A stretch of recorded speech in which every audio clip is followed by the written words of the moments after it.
What is going on, beautiful people? Welcome to another episode of the Narcissists Code. I'm your favorite self-aware narcissist, Mr. Lee Hammock, better known as Mental Healness across all social media platforms. If this is your first time seeing my face or hearing my voice, I'm a diagnosed narcissist, and I use my platform on social media to raise awareness for NPD, get more people into therapy, and also validate the victims, survivors, and the thrivers of said disorder and toxic traits and behaviors and things like that, y'all. Today's episode is going to be about why did the narcissist pick me? How do narcissists choose their partners? How do narcissistic people, toxic people, whatever, how do they pick their supply and whatever? What is, how do they choose these people? So let me go ahead and preface this by saying this is my perspective on this issue. This is my perspective, my own perspective. This is not me talking. I don't speak for all narcissists, for all the whiny ass narcissistic people out there that just like, Lee talks for all narcissists. Shut Goose fraba. People so whiny and complaining and shit. But yeah, literally. So how do narcissists pick their partners? How do they choose their supply? So first of all, this is how my mind works in this right here, y'all.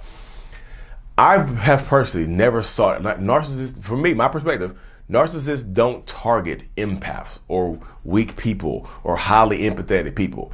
I truly think that physical attraction is the number one key, y'all. Physical attraction, workplace, proximity and things like that. So physical attraction first, then proximity, because y'all might work together. Y'all might not be the most physically attractive people. I'm not the most physically attractive person. I'm just saying you might, anyway. Proximity matters, y'all. Just because this person is close to, if I work with this person and they show me some attention or something like that, that I can choose that person. You know what I mean? Because a lot of times looks don't matter to a narcissist. I know people just like narcissists go after the rich and famous, and narcissists go after empaths, and narcissists go after weak people. Y'all, physical attraction plays a role in it first, and then, like I said, I think proximity. Who you are as a person determines where the relationship goes, y'all. Who you are as a person determines where the relationship goes. Me personally, like I said, I've dated highly empathetic women. I'm married to a highly empathetic woman. I've also dated narcissistic, toxic ass women as well. You know what I mean? Did I choose this woman because she was a narcissist? No, I chose her because I was physically attracted to her, and who she was determined where the relationship went. You know what I mean? We used to work together, proximity. So it's physical attraction and also proximity. So those two things came in together. You know what I mean? So So I went after people who I was physically attracted to and I was in close proximity with. You know what I mean? Because it's easier to get to know people that way. It's easy to get to find out somebody's likes and dislikes. But like I said, who you are determines where the relationship goes. So like I said, I meet this person, the narcissistic person meets you. If you are a person with strong boundaries and you take no crap and you'll cut somebody off in a second, guess what? You might not end up with a narcissistic person in a long-term relationship. It might be 2-3 months and done. But if you are a person who ignores red flags and things like that, if you're a highly empathetic person, or you are a fixer, or you're an empath, or a codependent, you have some codependency stuff going on, guess what happens when you meet a narcissist? You might get entangled into this narcissistic spider web. You know what I mean? You think the narcissist has a big coat on because it's cold? No, they have six arms and 2 legs. They're like spiders. They building a web under that flight jacket. Under that under that pea coat is 4 other arms. They're just building a web to catch you in. You know what I mean? So if you're an empathic person, after we've been physically attracted to each other, you're an empathic person, then who you are determines the way the relationship goes. If you have trouble saying no, if you have trouble setting boundaries, then you might get trapped into this narcissistic spider web. But like I said before, if you have strong boundaries and strong resolve, you don't have no problem saying no, you'll walk right through that spider web. You know what I mean? Boop, walk through the spider web, brush it off, on to the next one and things like that. So who you are determines which way the relationship goes. You see what I'm saying? Who you are determines what happens next. Who you are determines how we go. Where do we go from here? It's just not always black and white situations and things like that. I think people get so caught up with the black and white. They're like, narcissists only go for weak people. I've never saw them weak. So me personally, when y'all use the word weak person, I pity. When I see people, highly empathetic people, I pity them. I don't want a highly empathetic person that's super emotional and stuff. I don't want that. That doesn't attract me. You know what I mean? And some narcissistic people, I've spoken to some of them, that doesn't attract them as well. Like if you're a highly empathetic person, that might not attract me. I like strong, me personally, this is my thing. I like strong women. I know they're going to say, well, you like strong targets so you can take them down a notch. Do some narcissistic people do that? Yeah. They attracted to strong men and women and bring them down a notch, like to break them down because they feel intimidated by you and they feel threatened by you. So they need to lower you down a notch. So if y'all equal plateau or if y'all equal footing financially, they'll start to attack your weight.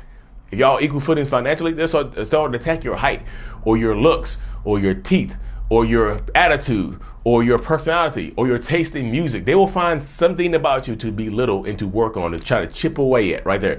They'll find a nick in your armor and start to try to chip away at it. Because that's what a lot of narcissistic people do. They like to try to chip away at your armor until they get to the meat and they start hacking away at the meat. They start getting to the pain center and start hurting you and things like that.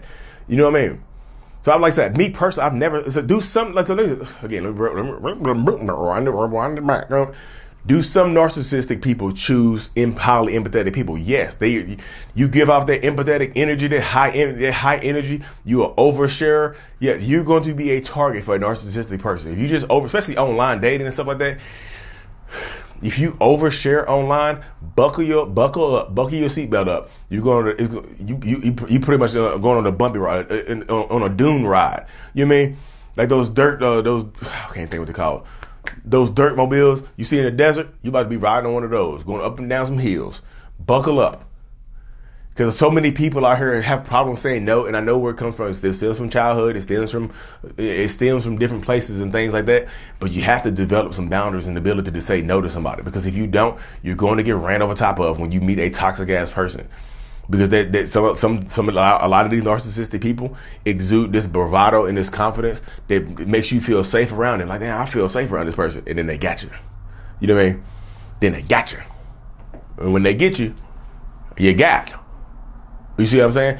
That's the way the mindset of a lot of narcissistic people work. So let's say again, how do they choose their target? Sometimes, first of all, a lot of times it'll be physical attraction. And sometimes the targets choose them.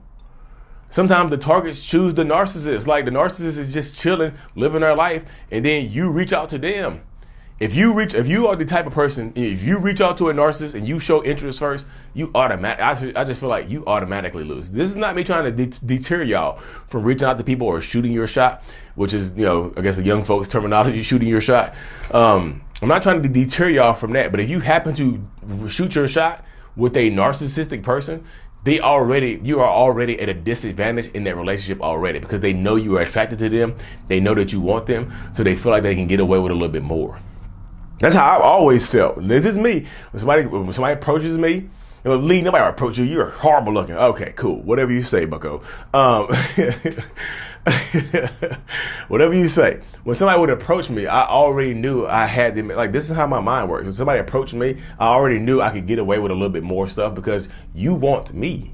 You know what I mean? You have to change your stuff for me. You've already accepted me for who I am based on physical appearance or my comedy, my humor, whatever, my personality, whatever attracted you to me. You know what I mean? You've already accepted me for what that is. So if you want me, you need to change who you are. So a narcissist in that situation can nitpick you right there. They can nitpick you and start to change you at your core because you approach them first. Again, this is not me telling you to stop shooting your shot. This is me just telling you to be careful. If you notice some narcissistic tendency with this person before you shoot your shot, and then you shoot your shot, and y'all hook up, I'm just telling you, buckle up. Buckle up. It's going to be a bumpy ride for you because that person's going to take you on a whirlwind. Not a whirlwind. It's going to be whirlwind romance at first, but then it's going to change into something else. For real. That's what I try to tell people. I try to tell people and prepare them for it because, like I said, a lot of narcissists, sometimes you choose the narcissist. Sometimes you approach them. Sometimes you get bold and you shoot your shot. You know what I mean? That's why I said narcissism knows no gender, y'all. Men shoot their shot with women. Women shoot their shot with men. Non-binary people shoot their shot with non-binary folks or whoever you end up with. You know what I mean? Whoever you end up with. Men shoot their shot. Whoever. Y'all know this channel is all inclusive. Do you? Whoever you decide to shoot your shot with, shoot that thing, but be careful. Study this person, analyze this person first, because if they're getting off some toxic traits or some red flaggy type stuff, You gonna shoot your shot right into a damn basket with some spikes in it. The ball gonna get busted. You gonna be shooting your little basketball into that, trying to shoot it into that hoop, and that hoop got claws and teeth and spikes. Your ball gonna get deflated. But guess what? You don't care if the ball deflated. They cute, right? You gonna ignore some more red flags. They cute. They charming. All the other girls and boys want them. All the other people want them. So you ignore some red flags because you feel like this person is of high value or high worth. So you ignore red flags because this person can provide something for you that other people can't. So you ignore red flags. You in there, you're like, oh, you picked me. Gotcha. Into the spider web. I'm telling you, that peacoat bust open, and those six little spider arms come out, and those 2 legs. You can be dealing with a narcissistic spider on your hands, get caught up in that damn web. I'm telling you. Spider narc. Anyways, y'all, let me hop off this thing. Y'all, I like to keep these things around 11 minutes. Y'all see the brand, the I Love Me. I'm free. This is one of my favorite shirts right here, y'all. I'm free. The brand is available in the description of every video, every podcast. If you listen to this on podcast form, hit that 5 stars for me. Give me a good review, good rating and whatnot. Let's get this thing up so we can reach more people. I'm truly, truly, unbelievably thankful for every single one of y'all. Like and subscribe for more. And as always, mental illness is out. Peace.